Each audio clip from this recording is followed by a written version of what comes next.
Vamos falar dos carboidratos, este grupo tão importante de nutrientes. São compostos que possuem vários átomos de carbono. Entenda, 3 ou mais átomos de carbono em sua cadeia,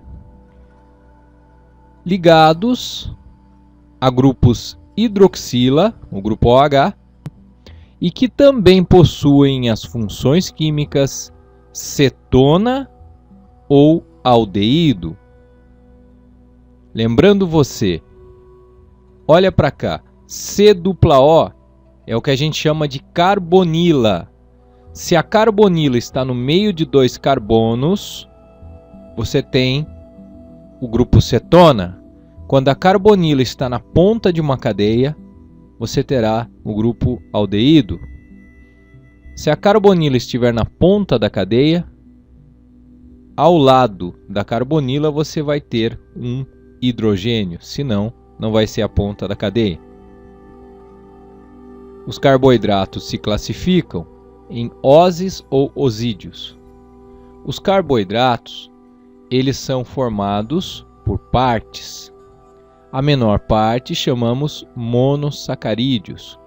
Então, quando um carboidrato é formado apenas de uma parte, ele é um monossacarídeo. Agora, será um osídeo nos outros casos. As ósis, ou monossacarídeos, têm apenas um grupo aldeído ou cetona, porque são pequenininhas. Tá? É apenas uma parte de carboidrato. Elas não sofrem hidrólise. Então, você não tem a possibilidade de ter um carboidrato menor do que um monossacarídeo. Falar de monossacarídeo é basicamente falar de glicose e frutose. Repare aqui as moléculas. Aqui você pode perceber o grupo OH, o grupo hidroxila, ligado covalentemente num carbono. Veja, são vários, mas há apenas um grupo e veja que aqui é grupo aldeído. Olha a frutose. Na frutose aparece aqui CH2OH. Tá? O que você deve entender aqui? Você tem um grupo hidroxila de um lado desse carbono e 2 hidrogênios também, formando as 4 ligações do carbono. Repare que aqui a carbonila está no meio de 2 carbonos, então você tem um grupo cetona. Veja então que os carboidratos são polihidroxialdeídos ou polihidroxicetonas. Aqui está mostrada a forma cíclica da glicose e a forma linear. A forma linear é didática apenas. Na prática, esta molécula nunca vai estar esticadinha, bonitinha assim, e sim formando um ciclo. Ela vai se dobrando em si mesma. Os oligosacarídeos, como foi falado, quando você tem mais de um monossacarídeo, mas ainda não chega a ser um polissacarídeo, muitos monossacarídeos. Entre esses caras, os mais importantes são disacarídeos. E o mais importante de todos é o açúcar comum que você pôs no café hoje, a sacarose, que tem fórmula C12H22O11. Como esses caras, eles têm 2 monossacarídeos, eles podem ser quebrados. Essa quebra, essa lise, a gente chama de hidrólise, porque ele vai reagir com a água e neste momento haverá sua quebra. Por isso, hidrólise, quebra pela água. Quando a sacarose sofre hidrólise, a gente obtém glicose mais frutose, que são os 2 monossacarídeos mais comuns que a gente acabou de ver. Se for um outro cara aqui, um outro disacarídeo, a maltose, sofrendo hidrólise, ela forma 2 moléculas, cada molécula de maltose forma 2 moléculas de alfa-glicose. Quando você estuda bioquímica, você vai ouvir falar de alfa-glicose, beta-glicose. Isso tem a ver com o seguinte: a molécula ela é muito parecida, a alfa-glicose e a beta-glicose, e sempre que você vê esse alfa e beta aí nas moléculas? Trata-se de uma diferença que é na isomeria óptica. Veja, quando você tem alfa-glicose e beta-glicose, você não consegue perceber apenas olhando a fórmula estrutural. Para você enxergar a diferença, você tem que ver a fórmula espacial, a fórmula em 3D da molécula. Nesta isomeria, o que ocorre? Enquanto que um composto desloca a luz polarizada para a direita, o outro vai deslocar a luz polarizada para a esquerda. A lactose, quando sofre hidrólise, forma uma molécula de beta-glicose e uma de alfa-glicose. Veja a diferença. Enquanto a maltose forma duas moléculas de alfa-glicose, a lactose forma uma beta-glicose e uma alfa-glicose. Veja que há importância nesse alfa e nesse beta, e não vá desconsiderar isso daqui, não vá achar que isso daqui é só uma frescura, porque não é não. Essa é, por exemplo, a maneira de diferenciar maltose de lactose.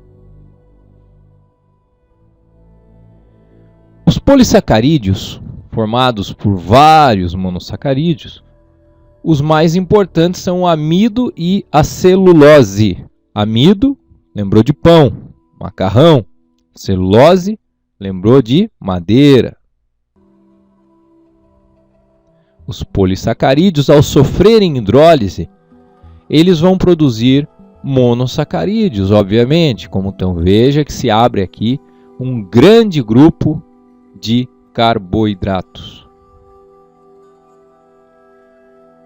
A gente falou bastante aqui, mas logo a gente percebe que os mais importantes carboidratos são glicose e frutose, fundamentalmente a glicose. A glicose é armazenada no nosso corpo como glicogênio, lá no fígado. A nossa reserva dura de 12 a 18 horas após a última vez que a gente comeu carboidrato e obteve glicose. As fontes principais de carboidrato são cereais e tubérculos. 3, 2, 1. Então, os carboidratos, acima de tudo, nos levam à glicose. Pela sua hidrólise, chegam até glicose. A glicose, no nosso corpo, ela vai entrar num ciclo de reações que é chamado de glicólise, quebra da glicose. Então, na glicólise, ocorre uma grande mudança na molécula de glicose, e após toda essa transformação, o produto dessa sequência de reações vai entrar num outro ciclo de reações chamado ciclo de Krebs, ou ciclo do ácido cítrico.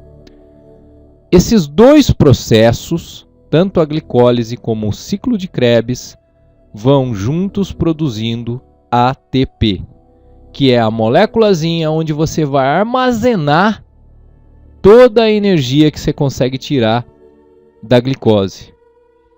Então, falar de glicose é falar de glicólise, é falar do ciclo do ácido cítrico, e é falar também de uma coisinha aqui que é a gliconeogênese. O que é isso?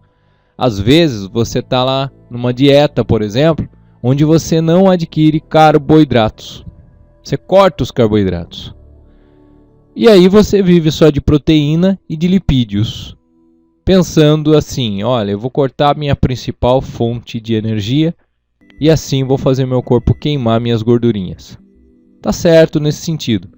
Acontece que existem alguns tecidos e órgãos que precisam necessariamente de glicose, como por exemplo o cérebro. Ele precisa da glicose para obter energia.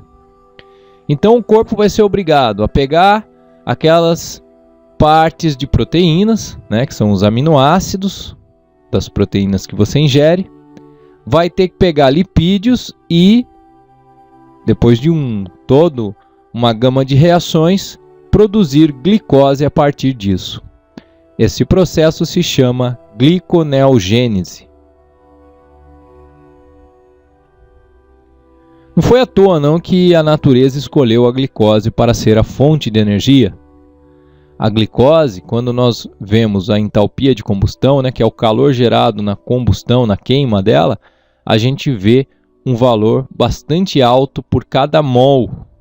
Lembra você que mol é quando você pega aproximadamente 6 vezes 10 a 23, 600 sextilhões de moléculas de uma substância. O calor de formação, o calor necessário para formar uma molécula de glicose, também é bem alto. Agora, esses valores, talvez você que já esteja um pouco acostumado, você vai perceber que são valores altos. Quem não está acostumado, acredite em mim, porque na verdade você teria que comparar aí com outras substâncias para você entender o que eu estou falando, tá? Mas se uma hora você tiver um tempinho, pega uma tabela de entalpias, que é sinônimo de energia, uma tabela de entalpia das substâncias, e verifique lá, tá? Compare a entalpia de formação e de combustão da glicose com outras substâncias para você ver do que eu estou falando. No entanto, a molécula de ATP ela consegue concentrar mais energia do que a molécula de glicose, porque ela tem as ligações fosfato. Olha, aqui está uma representação de uma célula eucariota e uma procariota. A grande diferença é que a célula eucariota possui a membrana nuclear. Então o núcleo fica bonitinho, bem organizado. As células procariotas, dos organismos mais primitivos, não têm a membrana nuclear. Então fica o núcleo, o material nuclear espalhado pela célula. É importante você saber disso para que você verifique onde ocorrem os processos. Veja que na célula eucariota você tem a mitocôndria, uma organela onde ocorre produção de energia que você não possui na célula procariota.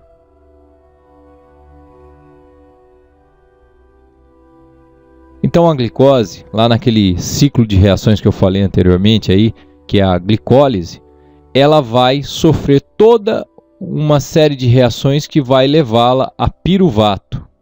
Esse cara aqui, o piruvato, é um intermediário bastante importante. É muito importante essa transformação, porque depois de chegar a piruvato, a glicose vai ter ainda que passar por uma outra transformação, chegar em acetil-CoA, e aí ela poderá então, veja, já não é mais ela, né? Agora já é acetil-CoA, e daí você vai conseguir entrar no ciclo de Krebs. Todas essas reações são necessárias para aproveitar a energia que está contida naquele pãozinho que você comeu. Cada glicose representa aqui a produção de 2 moléculas de ATP neste processo aqui, que é o processo da glicólise. Veja, ele ocorre no hialoplasma. O que é isso? Não tem um líquido aqui entre a membrana nuclear, entre o núcleo da célula e a membrana plasmática que delimita a própria célula? Tem um líquido aqui. Esse líquido é o hialoplasma. A glicólise, ela ocorre no hialoplasma. E é justamente por isso que tem que ter a glicólise. Porque a glicose não consegue entrar lá na usina de força da célula, na mitocôndria. Mas quando você chega a piruvato, e daí ocorre aquela transformação que eu te falei para acetil-CoA, aí sim você consegue um cara que vai conseguir passar pela fronteira, que é o acetil-CoA. Mas entre a glicólise, que termina no piruvato, e o ciclo de Krebs, tem que entrar alguém muito importante, que é a piruvato desidrogenase, uma enzimazinha. Veja a importância das enzimas, né? Parece insignificante. Uma simples enzima faltando aqui e você não conseguiria usar o produto da glicólise para chegar no ciclo de Krebs. Quando aquela enzima age, é que ocorre a transformação de piruvato para acetil-CoA. Aí esse cara assim, agente da CIA, consegue passar pela fronteira da mitocôndria. E daí, lá na mitocôndria, ocorre um ciclo de reações que é o ciclo de Krebs.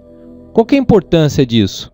Você consegue lá naquela organela que é mais específica para a produção de energia, retirar toda a energia possível daquele subproduto ali, né?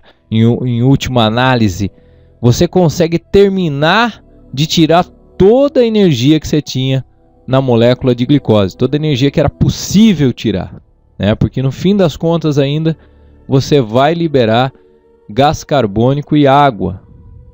Ali ainda tem energia, quer dizer, você tira tudo que é possível, né? Mas eu não quero dizer aqui que moléculas de gás carbônico e água não têm energia, que seria uma grande besteira. Olha, gente, vai percebendo nos seus estudos de bioquímica que não é só a molécula sofrendo reação e ATP sendo produzido. Existem uns caras que aparecem no caminho mostrando reações de óxido-redução, que são o NADH, o FADH2, né? Esses fatores aqui são muito importantes. Eles estão sempre aqui mostrados juntamente com H+, mostrados muitas vezes nas figuras com liberação de elétrons ou ganho de elétrons. Então, nitidamente são processos de óxido-redução que estão interligados à produção de ATP. Esse processo é o processo que a gente chama cadeia de transporte de elétrons.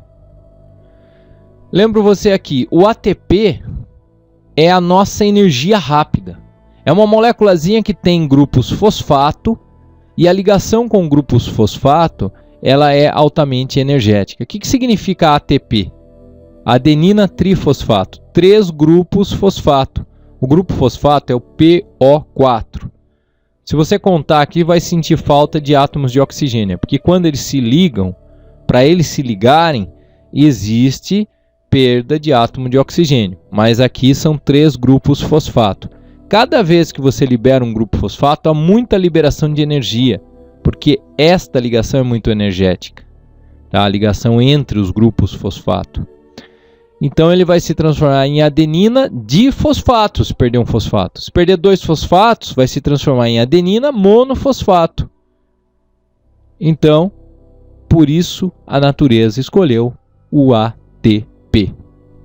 Então existirá sempre a liberação de energia na passagem de ATP para ADP e de ADP para AMP. Adenina trifosfato, adenina difosfato e a adenina monofosfato. O ATP, ele então é produzido na glicólise e no ciclo de Krebs. Já falamos da glicólise e olha só, no ciclo de Krebs, cada acetil-CoA que entra no ciclo de Krebs produz um ATP no saldo, né? Porque existe ATP sendo gasto e ATP sendo produzido. O saldo é um ATP. Então, a cadeia respiratória, o que vem a ser isso? Aqueles caras que estão fazendo lá óxido-redução, estão pegando elétron e soltando elétron, é aquele processo que está ocorrendo ali paralelamente a tudo que a gente falou, que é a cadeia respiratória. É dela que vem a maior parte da produção de ATP nos organismos aeróbios, que usam O2. E a cadeia respiratória se baseia na transferência de elétrons à molécula de O2. Então você vai se deparar na bioquímica com reações como essas. NAD+, mais H, mais 2 elétrons, produzindo NADH2, etc. O que você tem que entender aqui, mais importante? Uma espécie oxidada, carga positiva aqui, tá vendo? Então, ela tem ausência de elétrons. Ela, diante de H+, que também tem ausência de elétrons, uma vez que recebe elétrons, recebe para o H e recebe para o substrato aqui, o NAD+, aqui, por exemplo. Então, todo mundo fica reduzido. O que é reduzido? O cara está precisando de elétron, ele é oxidado. Ele aparece com carga positiva. Positivo na química quer dizer que precisa de elétron, que tem elétron em falta. Quando ele recebe elétron, esse processo a gente chama de redução. e aí ele vai para a sua forma reduzida. Esse processo é um processo que vai envolver energia, tá? Os próprios elétrons já nos representam energia, né? Não é difícil de enxergar isso. Então, é aqui que está, nesses processos que vão e vêm, tá? Processos reversíveis, é que há a liberação de energia que vai parar lá na molécula do ATP, ou a absorção de energia. O processo que nós estamos falando aqui, nas células procarióticas, ele ocorre na membrana plasmática. Nas células eucarióticas, ele ocorre na membrana interna das mitocôndrias. Veja, lá na mitocôndria, mas num lugar específico, na membrana interna das mitocôndrias. A fotofosforilação, ela ocorre nos vegetais. Daí ela vai ocorrer numa organela da célula, que só tem lá na célula dos vegetais, que são os cloroplastos. A fosforilação oxidativa, ela ocorre nos organismos animais e vai ocorrer nas mitocôndrias. Lembra que 1-acetil-CoA dá 1 ATP? Se você juntar o ciclo de Krebs com a cadeia respiratória, olha o aumento que você vai ter. O acetil-CoA agora dá 12 ATPs. Então, quando a gente falou ali atrás que 1-acetil-CoA fornece 1 ATP, foi sem considerar a cadeia respiratória. Quando você considera a existência da cadeia respiratória, que são todos esses caras aí sofrendo reações de óxido-redução, olha o ganho de ATP que você tem. Então fica claro que a maior parte da energia que a gente produz, ela vem da cadeia respiratória. Espero que essa aula tenha ajudado você nos seus estudos de bioquímica e vamos continuar juntos neste aprofundamento da bioquímica nesta playlist em que você se encontra. Um bom estudo para você!